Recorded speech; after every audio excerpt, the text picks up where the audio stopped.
Assalamualaikum warahmatullahi wabarakatuh. Perkenalkan, kami dari kelompok 18 dari kelas RC. Di sini kita akan mempresentasikan tugas besar rekayasa jalan rel, di mana anggota kelompok kita ada Nadila Sausan Adifa, kemudian Cantikaya Nabilia, Michelle Malika Firdaus, Asna Jaya Winarna, Balindra Ardi, dan Muhammad Rehan Alfarid. Di sini saya akan menjelaskan bab 1 mengenai latar belakang. Di Indonesia, sistem jaringan jalan rel masih sangat terbatas, baik dari segi kualitas maupun segi kuantitas. Padahal apabila jalan rel dianalisa, moda transportasi jalan rel sangat menjanjikan. Tujuan yang akan dicapai dalam pembangunan jaringan jalan rel antara lain adalah mendukung pembangunan ekonomi yang relatif kurang berkembang karena aksesibilitas dan infrastruktur yang kurang, sehingga diharapkan taraf hidup masyarakat bisa meningkat pula. Tugas besar ini diharapkan mahasiswa dapat berkontribusi dalam suatu perencanaan jalan rel yang sedemikian rupa baik teknis maupun operasional sehingga dapat dipertanggungjawabkan secara teknis dan ekonomis.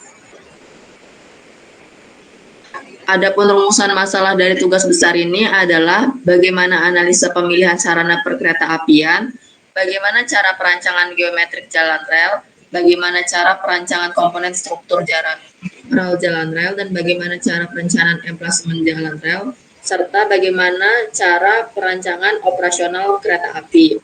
Tujuan tugas besar ini adalah dapat menganalisa pemilihan sarana perkereta-apian, dapat merancang geometrik jalan rel, dapat merancang komponen struktural jalan rel, dapat merancang emplasemen jalan rel, serta dapat merancang operasional kereta api. Kemudian bab 2 akan dijelaskan oleh teman saya. Baik, terima kasih Cantika Nabilia. Selanjutnya adalah bab 2 tinjauan pustaka. Yang pertama adalah sarana perkeretaapian. Adalah kendaraan yang dapat bergerak di jalan rel. Perkeretaapian adalah suatu kesatuan sistem yang terdiri atas prasarana, sarana, dan sumber daya manusia, serta norma, kriteria, persyaratan, dan prosedur untuk penyelenggaraan transportasi kereta api. Selanjutnya adalah kereta api. Kereta api adalah sarana perkeretaapian dengan tenaga gerak, baik berjalan sendiri maupun dirangkaikan dengan sarana perkeretaapian lainnya, yang akan ataupun sedang bergerak di jalan rel yang terkait dengan perjalanan kereta api. Selanjutnya adalah perawatan sarana perkeretaapian. Adalah kegiatan yang dilakukan untuk mempertahankan keandalan sarana perkeretaapian agar tetap layak operasi. Pemeriksaan sarana perkeretaapian adalah kegiatan yang dilakukan untuk mengetahui kondisi dan fungsi sarana perkeretaapian. Selanjutnya adalah jenis sarana perkeretaapian. Jenis sarana perkeretaapian yang pertama adalah lokomotif, merupakan sarana perkeretaapian yang memiliki fungsi penggerak sendiri yang bergerak dan digunakan untuk menarik dan atau mendorong kereta, gerbong, atau peralatan khusus. Selanjutnya adalah kereta. Kereta adalah sarana transportasi berupa kendaraan dengan tenaga gerak, baik berjalan sendiri maupun dirangkaikan dengan kendaraan lainnya, yang akan ataupun sedang bergerak di rel. Selanjutnya adalah gerbong.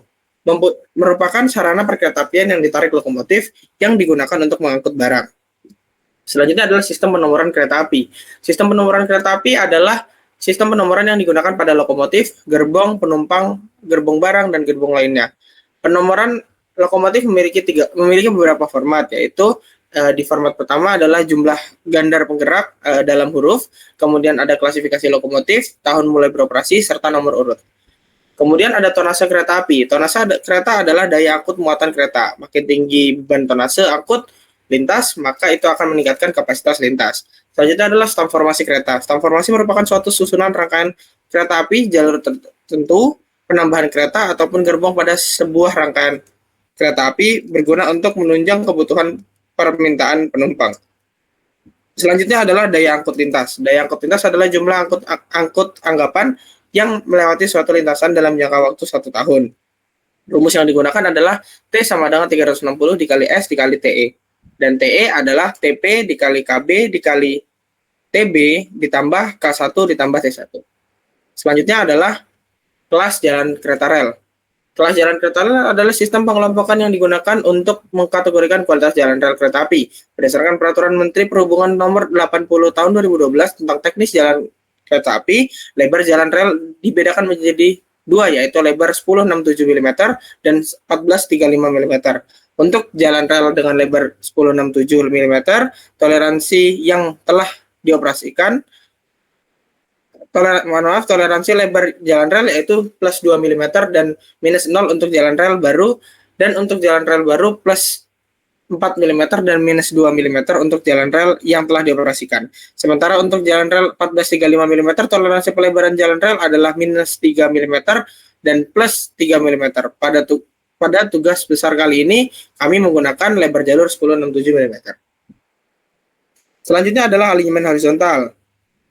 Alignment horizontal adalah proyeksi sumbu jalan rel pada bidang horizontal. Di alignment horizontal terdiri dari garis lurus dan lengkungan. Lengkungan lingkaran yang pertama. Dua bagian lurus yang panjangnya saling untuk membentuk sudut yang harus dihubungkan dengan lengkung yang berbentuk lingkaran, dengan ataupun tanpa lengkung peralihan. Selanjutnya adalah lengkung peralihan. Lengkung peralihan adalah suatu lengkung dengan jari-jari yang berubah beraturan. Lengkung peralihan dipakai sebagai peralihan antara bagian yang lurus dan bagian lingkaran, dan sebagai peralihan antara dua jari-jari lingkaran yang berbeda. Panjang minimum dari lengkung peralihan ditetapkan dengan rumus di bawah ini. Selanjutnya adalah lengkung S. Lengkung S terjadi apabila dua lengkung dari satu lintas yang berbeda, arah lengkungnya terletak bersambungan. Antara kedua lengkung yang berbeda, arah ini harus ada bagian lurus sepanjang paling sedikit 20 meter di luar lengkung peralihan. Adapun rumus yang digunakan adalah sebagai berikut, dapat dilihat di sebelah kanan. Selanjutnya adalah pelebaran spur. Dilakukan agar roda kendaraan rel dapat melewati lengkung tanpa hambatan dan mengurangi gaya tekan akibat terjepitnya roda di tikungan. Pelebaran spur dicapai dengan menggeser rel ke arah dalam. Faktor yang berpengaruh terhadap besarnya pelebaran spur adalah yang pertama A, jari-jari tikungan, yang kedua adalah jarak gandar antara muka dan belakang yang rigid. Kemudian yang ketiga adalah kondisi keausan roda rel. Selanjutnya adalah peninggian rel. Pada saat kereta api memasuki bagian lengkung, maka pada kereta api tersebut akan timbul gaya sentrifugal yang mempunyai kecenderungan melemparkan kereta api ke arah luar lengkung. Oleh karena itu, maka salah satu sisi rel harus ditinggikan. Dan ada 3 jenis peninggian pada jalan rel, yaitu adalah peninggian maksimum, peninggian minimum, dan peninggian normal, yang dapat dilihat rumusnya sebagai berikut. Selanjutnya adalah alignment vertikal. Adalah proyeksi sumbu jalan rel pada bidang vertikal yang melalui sumbu jalan rel tersebut. Dipergunakan bila terdapat perbedaan kelandaian. Alignment vertikal terdiri dari garis lurus dengan atau tanpa kelandaian lengkung vertikal yang berupa busur lingkaran. Kemudian ada landai penentu. Landai penentu adalah suatu kelandaian terbesar yang ada pada suatu lintasan lurus. Panjang maksimum dari landai curam dapat ditentukan melalui rumus pendekatan sebagai berikut, di mana L sama dengan VA kuadrat dikurang VB kuadrat dikali H dibagi 2G dikali SK dikurang SM. Selanjutnya adalah pengelompokan lintas. Berdasarkan pada kelandaian dari sumbu jalan rel, dapat dibedakan atas 4 kelompok seperti yang tercantum di tabel di bawah ini, yaitu untuk kelandaian 0 sampai 1,5% termasuk kelompok emplasman. Selanjutnya untuk kelompok lintas dasar memiliki kelandaian 0 sampai dengan 10%, kelompok lintas pegunungan 10 sampai dengan 40%, dan kelompok lintas dengan rel gigi adalah 40 sampai dengan 80%. Selanjutnya adalah penampang pelintang. Penampang pelintang merupakan potongan pada jalan rel dengan arah tegak lurus sumbu sepur di mana terlihat pembagian dan ukuran jalan rel dalam arah melintang, seperti yang dapat dilihat pada gambar 2.7, yaitu penampang melintang jalan rel pada bagian lurus jalur tunggal, dan kemudian pada gambar 2.8 di mana penampang melintang jalan rel pada bagian lengkung jalur. Selanjutnya,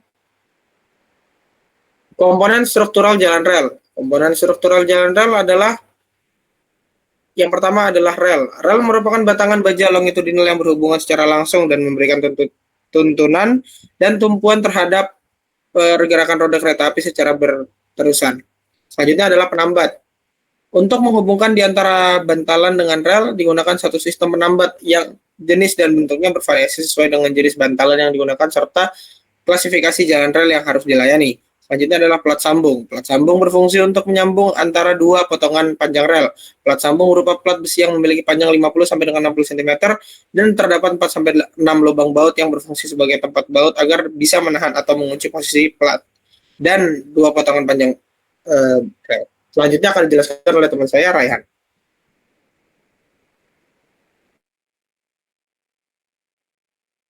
Komponen struktural jalan rel, bantalan atau sleeper, menerima beban dari rel dan mendistribusikannya kepada lapisan balas dengan tingkat tekanan yang kecil, mempertahankan sistem penambat untuk mengikat rel pada kedudukannya dan menahan pergerakan rel arah longitudinal, lateral, dan vertikal. Bantalan terbagi menurut bahan konstruksinya, seperti bantalan besi, kayu, maupun beton. Lapisan fondasi atas atau lapisan balas. Konstruksi lapisan balas terdiri dari material granular atau butiran dan diletakkan sebagai lapisan permukaan dari konstruksi substruktur. Material balas yang baik berasal dari batuan yang bersudut, pecah, keras, berdegradasi yang sama, bebas dari debu dan kotoran dan tidak pipih. Lapisan fondasi bawah atau lapisan subbalas. Lapisan diantaranya lapisan balas dan lapisan tanah dasar adalah lapisan subbalas. A. Lapisan subbalas berfungsi sebagai lapisan penyaring filter antara tanah dasar dan lapisan balas, dan harus dapat mengalirkan air dengan baik. Tebal minimum lapisan balas bawah adalah 15 cm. Lapisan subbalas terdiri dari kerikil halus, kerikil sedang atau pasir kasar yang memenuhi syarat. Komponen lapisan tanah dasar subgrade. Lapisan tanah dasar merupakan lapisan dasar pada struktur jalan rel yang harus dibangun terlebih dahulu. Fungsi utama dari lapisan tanah dasar adalah menyediakan landasan yang stabil untuk lapisan balas dan subbalas. Perilaku tanah dasar adalah komponen substruktur yang sangat penting yang mana memiliki peranan yang signifikan berkait pada sifat teknis dan perawatan jalan rel. Selanjutnya, emplacement. Emplacement adalah kumpulan jalan rel di area stasiun dengan batas-batas tertentu dan dilengkapi dengan alat pengaman. Emplacement stasiun kecil. Emplacement stasiun kecil terdapat 2 atau 3 jalan rel yang terdiri atas 1 jalan rel terusan dan 1 atau 2 jalan rel silangan atau susulan untuk memungkinkan kereta api bersilang dan bersusulan. Emplacement stasiun sedang. Jika dibandingkan dengan emplacement stasiun kecil, pada emplacement stasiun sedang mempunyai jumlah rel yang lebih banyak. Emplacement stasiun besar. Pada emplacement besar, stasiun penumpang, pelayanan, barang, dan langsiran dipisahkan. Hal ini bukan berarti bahwa jalan rel untuk langsiran harus terletak jauh dari jalan rel utama, melainkan dapat dengan cara memasang jalan rel isolasi.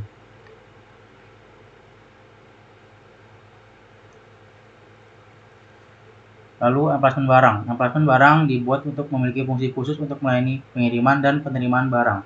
Berdasarkan dari kegunaannya, biasanya emplacement barang terletak berdekatan dengan daerah industri, perdagangan, ataupun pergudangan. Lalu, emplacement langsir. Pembuatan emplacement langsir atau marshalling yard dimaksudkan sebagai fasilitas untuk menyusun kereta atau gerbong klien lokomotifnya. Pada suatu kebutuhan angkutan tertentu, misalnya pada kereta barang, gerbong yang akan ditarik oleh lokomotif perlu disusun sedemikian rupa sehingga sesuai dengan stasiun atau tempat tujuannya. Terus selanjutnya bab 3, perancangan sarana perkeretaapian. Beban tonase kereta api. Beban tonase kereta api dihitung berdasarkan beban tonase untuk kereta api penumpang, barang, dan lokomotif.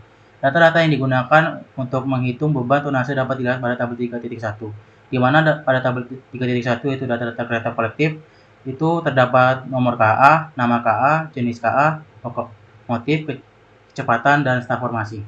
Selanjutnya akan dijelaskan oleh teman saya.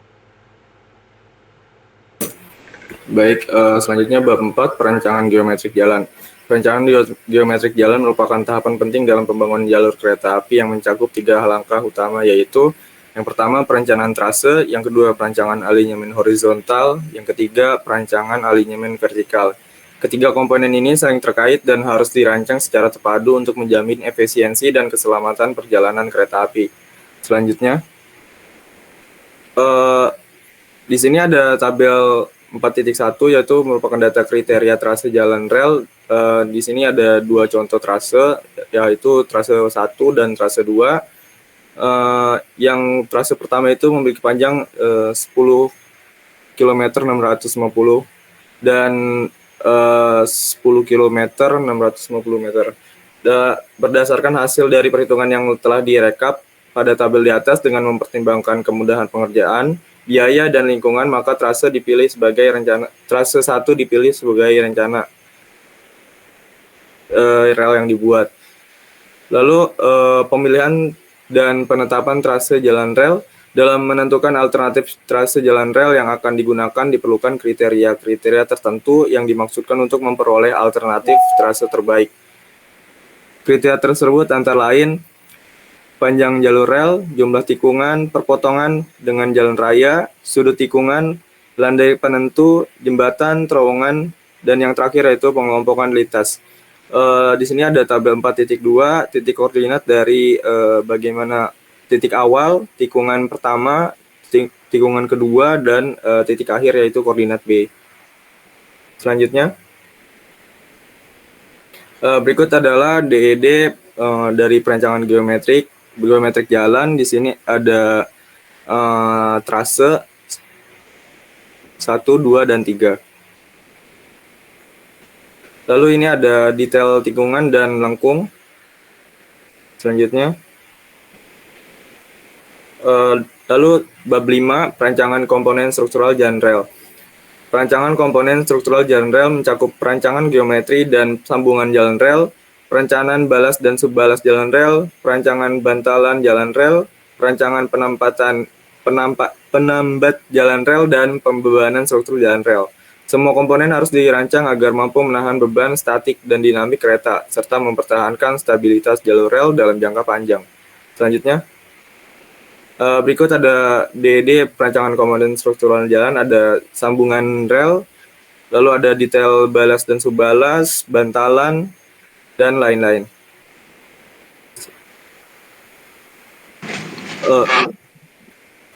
Bab 7. Emplasmen jalan rel. Perencanaan emplasmen jalan rel. Emplasmen merupakan bagian dari stasiun yang gunanya untuk memberi kesempatan kepada penumpang dalam membeli karcis, menunggu datangnya kereta api sampai naik ke kereta api melalui peron. Panjang efektif emplasmen didapatkan dengan persamaan sebagai berikut. PE sama dengan NL dikali PL ditambah NG kali PG ditambah 20 meter sebagai faktor aman. Perancangan wesel. Wesel merupakan konstruksi rel kereta api bercabang atau bersimpang, tempat memindahkan jurusan jalur kereta api. Perancangan peron stasiun. Peron kereta api adalah area di stasiun kereta api yang terletak di sepanjang rel kereta api dan berfungsi sebagai tempat penumpang naik dan turun dari kereta. Perancangan komponen struktur jalan rel memiliki beberapa DD, yaitu peron dan lain-lain. Lalu ada bab 7, yaitu perancangan komponen struktur rel jalan rel. Yang pertama yaitu ada RAB pada tabel 7.1 rekapitulasi perhitungan volume dengan pembulatan sebagai berikut. Volume pekerjaan. Volume pekerjaan adalah besaran satuan volume pekerjaan sesuai dengan masing-masing item pekerjaan. Volume dihitung untuk memperoleh besarnya biaya yang diperlukan untuk melaksanakan pekerjaan ini. Agar menghasilkan perhitungan volume benar, estimator harus mengerti dan memahami gambar desain yang definitif. Berikut merupakan rekapitulasi perhitungan volume. Analisis harga satuan pekerjaan. Harga satuan pekerjaan merupakan harga satuan untuk tiap jenis atau item pekerjaan yang umumnya dilakukan dalam suatu pembangunan. Untuk menentukan harga satuan dapat dilakukan analisa sendiri atau menggunakan analisa harga satuan yang sudah ada. Karena analisa harga satuan yang merupakan jumlah dari perkalian produktivitas tenaga, produktivitas peralatan, jumlah material yang digunakan, dan alat bantu, maka sebelum melakukan analisa harga satuan pekerjaan, kita perlu mengetahui harga upah, harga bahan, harga sewa peralatan, dan alat bantu yang digunakan untuk pekerjaan ini. Berikut merupakan rekapitulasi perhitungan analisis harga satuan pekerjaan.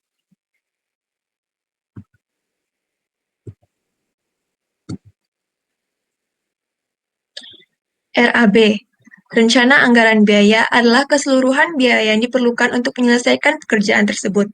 RAB tersebut meliputi biaya pekerjaan persiapan, biaya izin-izin instansi bila diperlukan, biaya pekerjaan utama dan biaya uji coba, dan pajak-pajak sesuai dengan ketentuan. Dalam penyusunan rencana anggaran biaya, berpatokan pada volume dan harga satuan yang telah dihitung di depan. Pada akhir jumlah biasanya ditambah PPN sejumlah 10%. Berikut merupakan rekapitulasi perhitungan rencana anggaran biaya. Untuk RAB balas pecah, RAB subbalas, RAB bantalan beton dan penambat, dan RAB rel R54. Berikut merupakan rekapitulasi. Selanjutnya akan dilanjutkan oleh teman saya. Kemudian ada bab 8 penutup. Analisis pemilihan sarana perkeretaapian dilakukan dengan mempertimbangkan beban tunas kereta api, daya angkut lintas kereta api, kapasitas lintas kereta api, dan penentuan kelas jalan rel kereta api. Dari pertimbangan tersebut sangat mempengaruhi spesifikasi teknis jalur rel yang akan dirancang. Perancangan geometrik jalan rel meliputi penentuan elemen-elemen geometrik seperti perencanaan trase dan alternatif trase jalan rel, pemilihan dan penetapan trase jalan rel, perancangan di alinyemen horizontal jalan rel, perancangan alinyemen vertikal jalan rel, analisis galian dan timuran trase jalan rel. Perancangan ini bertujuan untuk menjamin kenyamanan, keamanan, dan efisiensi operasional kereta api sesuai dengan kecepatan rencana. Perancangan komponen struktural jalan rel mencakup perancangan geometrik dan sambungan jalan rel, perancangan balas dan subbalas jalan rel, perancangan bantalan jalan rel, perancangan penambat jalan rel, dan pembebanan struktur jalan rel. Semua komponen harus dirancang agar mampu menahan beban statik dan dinamika kereta, serta mempertahankan stabilitas jalur rel dalam jangka panjang. Kemudian perancangan emplasemen jalan rel difokuskan pada pengaturan jalur samping, jalur parkir, dan fasilitas pendukung di stasiun atau terminal. Perencanaan ini mencakup perancangan emplasemen jalan rel, perancangan wesel jalan rel, dan perancangan peron stasiun. Perhitungan rancangan anggaran biaya atau RAB dilakukan dengan mengestimasikan seluruh biaya pembangunan jalur rel, termasuk biaya material, tenaga kerja, alat berat, dan pekerjaan tanah. Penyusunan RAB mencakup perhitungan volume pekerjaan, perhitungan AHSP atau analisis harga satuan pekerjaan, dan perhitungan RAB. Saran. Yang pertama adalah mahasiswa harus teliti dalam membaca hal-hal teknis pada standar yang digunakan. Kemudian mahasiswa harus memahami software yang digunakan agar pekerjaan lebih cepat dan mudah. Serta mahasiswa harus saling koordinasi dalam pembagian tugas agar pekerjaan menjadi lebih cepat. Sekian dari kelompok kami. Apabila ada kesalahan, kami mohon maaf. Sekian, wassalamualaikum warahmatullahi wabarakatuh.